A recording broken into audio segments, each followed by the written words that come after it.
Hey guys, how's it going? I'm gonna apologize. It's been very, very long since I uploaded a video, even sat down and recorded anything. Things have been going on at work and stuff like that. Things are going on in my personal life, and I'm at a point now where I might as well just try and get as much content recorded as I possibly can, because there is going to be a spell where I can't do any recording at all. But if I get the recordings done, then I will and everything. So at least you guys have some form of content.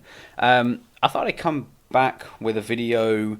I mean, I'm going back to football and stuff like that because we just had, one of the better-ish games, probably one of the better weekends in football this weekend that's just gone. So, I mean, let's just discuss it to an extent. We look at Chelsea and Norwich, which was a Saturday kickoff, and Chelsea just absolutely ran riot. I mean, I've said it. I don't know if I've said it in a video, but I've said it to friends. I've said it in I think I've done it in TikTok and stuff like that. I don't think Norwich should be allowed to be in the Prem. They should have a ban on them for a couple of seasons, because the same with Fulham as well, and you could probably say to an extent West Brom, but teams that just come up, receive a shit ton of money from the Premier League and the EFL, spend a bunch of money and then get relegated again to then do it all over again. I find it really dodgy, and whenever Norwich come up or Fulham come up, they never look like a threat. And seeing them get thumped 7-0 away to Chelsea and everything is just another, it's another piece of the puzzle. I mean, you've got managers in the EFL that are getting sacked after being there for a couple of games or a couple of months and stuff like that, and Daniel Farke is still in charge at Norwich. It's kind of a joke, to be perfectly honest with you, but Chelsea ran absolutely riot against them, and I see it going to be a continuing trend. I really do. Palace 1-0 against Newcastle. Obviously, were very unlucky. The fact they had a Benteke goal in added time ruled out for offside, I think it was. I think overall, Newcastle got a lot of work to do. Palace are doing, they're doing bits right, to be fair. They were unlucky not to beat Arsenal last Monday. So, yeah, I mean, Palace sort of on and up to an extent. Newcastle got a lot of work to do. Everton-Watford was the huge shock for me. When Richarlison made it 2-1, I generally thought that was it. I thought Everton just going to cruise this now. But I'll give fair crack to Watford. They absolutely blew me out of proportion and everything with the way they won this game. I mean, I never expected Watford to win. No one expected Watford to win. A Watford friend of mine was extremely happy and stuff like that. So, Everton have got problems at the moment. It's clear to see they've got problems. But yeah, Watford, absolutely tremendous from them. Southampton and Burnley getting a 2-2 draw. I thought, when you look at the sort of stats of the game and stuff like that, it was fairly even to an extent. You could say, Southampton more percent of the possession, more touches, more passes, more shots in general and stuff like that, but Burnley were more clinical with theirs and stuff like that. You'd look at that and think Southampton should be winning and stuff like that, but again, fair crack to Burnley and stuff like that. They went ahead, came from behind to get the draw, so yeah, all credit. Leeds getting a very, very lucky draw at home to Wolves and everything. There's something up with Leeds this season. They looked fairly strong last season. Now they're looking very, very iffy and stuff like that. Wolves, have started to kick on properly and stuff like that, so it's a credit for them. The evening kickoff, the Brighton and Man City game. I thought Man City controlled this completely and stuff like that. I don't think they were ever in a position where they were going to lose. I think they defended really well. Brighton attacked well, don't get me wrong, but they never looked like anything was going to happen. Man City had it in control the entire game. We move on to the Sunday kickoff. So Leicester grabbing a 2-1 win at Brentford and everything. I wasn't surprised at this. Leicester, although have been fairly poor this season in comparison to how they've been in previous seasons, went there with a lot of confidence. Brentford have been the surprise package this year, but I fully expected Leicester to get the win. If not the win, it would have been a draw, but they come away from a pretty tough game with a 2-1 victory. West Ham getting a 1-0 win at Tottenham. This was, embarrassing on our part and stuff like that. I look at these statistics. 63% possession to Tottenham, We had 4 shots on target, the exact same as West Ham, but we only had 7 shots compared to their 13. We had 800 touches to their 560, and we had 600 passes to 369. But that's the problem, there's no creative flow in that team. West Ham weren't particularly brilliant in the game either, and neither were Tottenham, but Tottenham could have easily buried it in the first half with shot, Sonny had a few chances, Kane with the header. It could have been a completely different outlet. Same with West Ham as well, they attacked very well. But, there's problems with Tottenham, and that's another... I don't really want to have to make a what's wrong with my club video again, but I think I'm going to have to. But credit to West Ham, they got out the win, and, they move ahead of us in the league. And now the real reason I wanted to do this video was what happened at Old Trafford. Now, if you're a United fan, I don't know where you sit on this. Because the team they put out looks strong. Solskjaer still hasn't got the right call, in my opinion. Their midfield is the defensive mindedness of McFred is just not working, and when something continuously doesn't work, I don't understand why managers stick with it week in and week out. But Liverpool were Man City levels of good, and the reason I say Man City levels of good is because as a Tottenham fan, I enjoy watching Man City, same as my dad. When Man City are on it, they are one of the best teams in the world to watch. Their passing, their movement, their speed, everything about them makes them a joy to watch. When you have the likes of Cancelo, Walker and all these guys moving forward, passing the ball around, get it to De Bruyne, fizzy a ball in across the field and everything, Foden gets on a bit, pings it into the middle, goal. It's an incredible sight to watch, and Liverpool replicated that the entire game. My only complaint with Liverpool is they played it safe when it got to 5-0, and that sounds embarrassing to say, but the moment that went 5, they gave up.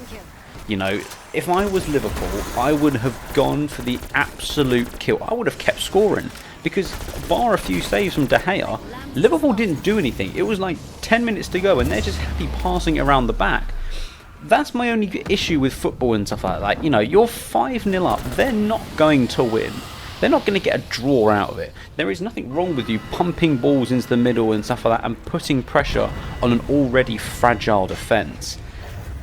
I just don't get that with. It's the same. They were 4-0 up at half time and they won 5-0. My mate had bets on it being 7-0, and the fact that they gave up basically stopped that from happening. But going through the game and stuff, you had Fernandes literally blowing a chance right at the beginning of the game, and then all of a sudden Naby Keita is played through fabulously by Mo Salah to make it 1-0. The second goal as well, the ball straight across to Diogo Jota. He is probably one of the most underrated players in my opinion this season. He has been a revelation since joining them last season, and he will only continue to grow in this Liverpool setup. And then it really did then become the Mo Salah show, because he just tore them to shreds. And I will hands down say it now, Salah is the best player in the Premier League right now. I'm not going to say the best player in the world, and I'm not going to say the best player in Europe, but when you watch him, he is an absolute joy to watch. His quick feet, his movement, his vision, everything is just fantastic. And the way he ripped this fragile Manchester United defence apart was unbelievable to watch. And when he scored that fifth, you knew he deserved that fifth goal, the fifth goal for Liverpool, and his hat-trick and stuff like that. He has been on absolute fire this season, and it's going to be a 3-horse race between Chelsea, Liverpool and Man City. But whereas I would talk about Tottenham in another video, I'm going to talk about United now. I'm thinking, what has happened to them? And the main thing is with it at the moment is management. You look at the managers of all the teams, right? You look at I'm going to call them the Big Seven because Leicester are in that now, and I still have to include Tottenham and Arsenal to an extent.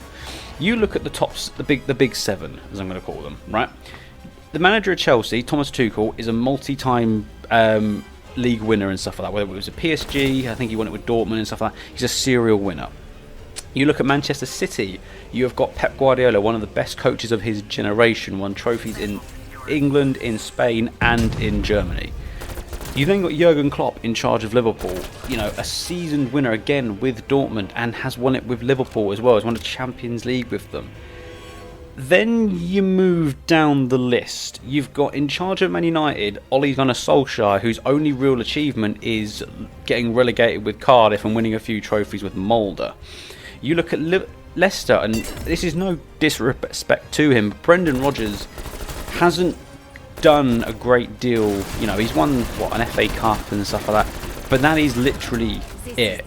He's a cracking manager, but he's not an elite level manager. He's just a competently good manager.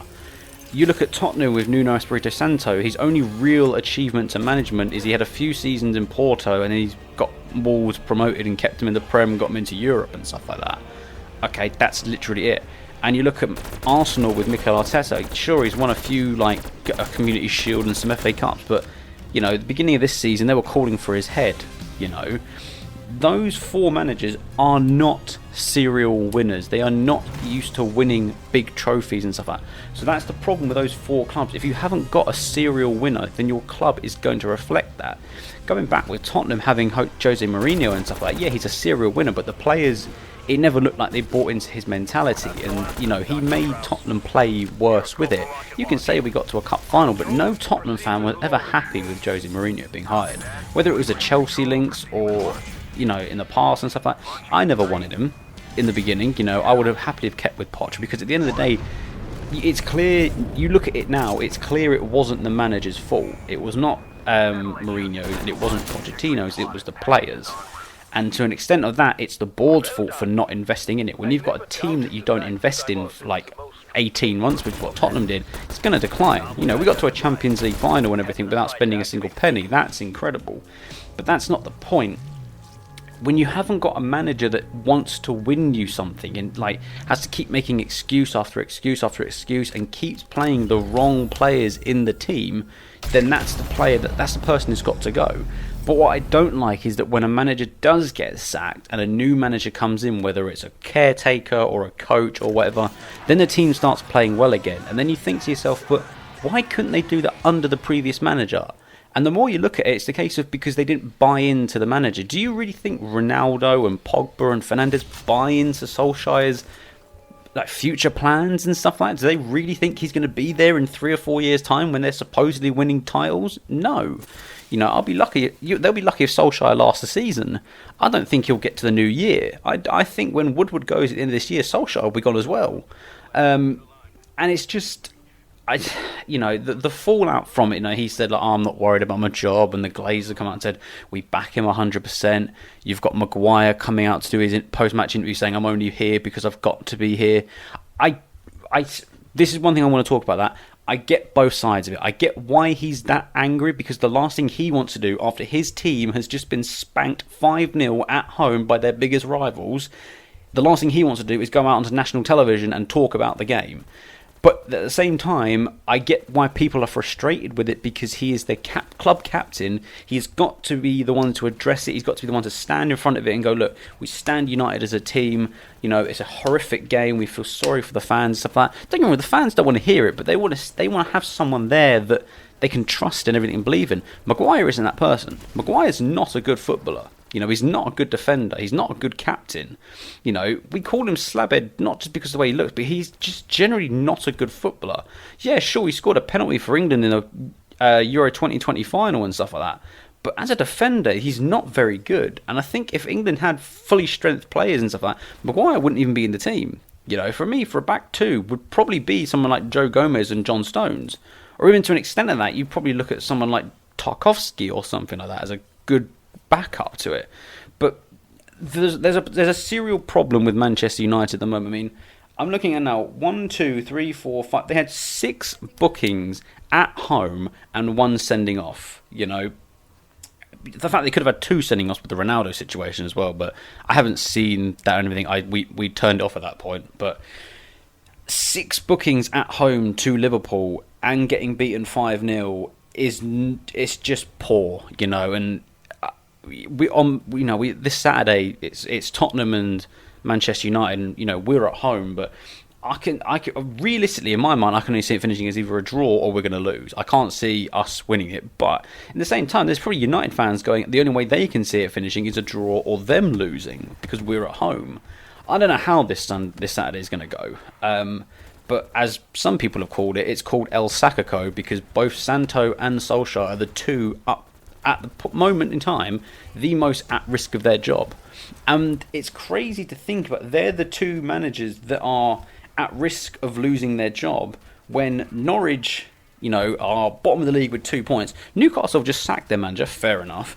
Burnley sit 18th with no wins this season, and their manager hasn't even been discussed on it. Leeds sit 17th with 1 win. Southampton have 1 win, and to an extent, Crystal Palace only have 1 win, and that was against Tottenham. So it's weird to think that those 6 clubs, only one of their managers has been sacked, yet in the top 7, 2 of the managers in that top 7 are up for potentially being sacked and stuff like that before we're even at Christmas. It's incredible. But look, this weekend was unbelievable for football and stuff like that.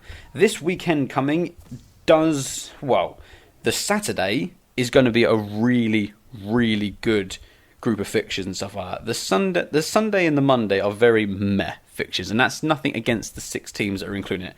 But when you've got a Leicester at home to Arsenal, you've got obviously Liverpool at home to Brighton, you've got Man City and Palace, and then obviously you've got the big one between Tottenham and Manchester United. The Saturday is going to be a jam-packed day, and I really cannot wait for it and stuff like that. So, look, I'm going to leave it there and stuff like that. I want to hear from United fans really more than anything. Like, where do you sit? Because I see so many of these, quote unquote, like, armchair Man United fans. They try and give it the big and stuff like that and what they think is the issue and stuff like that. But in the past, they've had horrific comparisons and stuff like that. I want to hear those true Man United fans. What do you really think is wrong with your club? Do you think Solskjaer needs to go? And if do, when does he go? And just let me know what you guys think and everything. I don't know when the next video is going to be out. I'll make sure it's pretty soon, just so you guys have got something to watch. In the meantime, I'll see you later. Peace.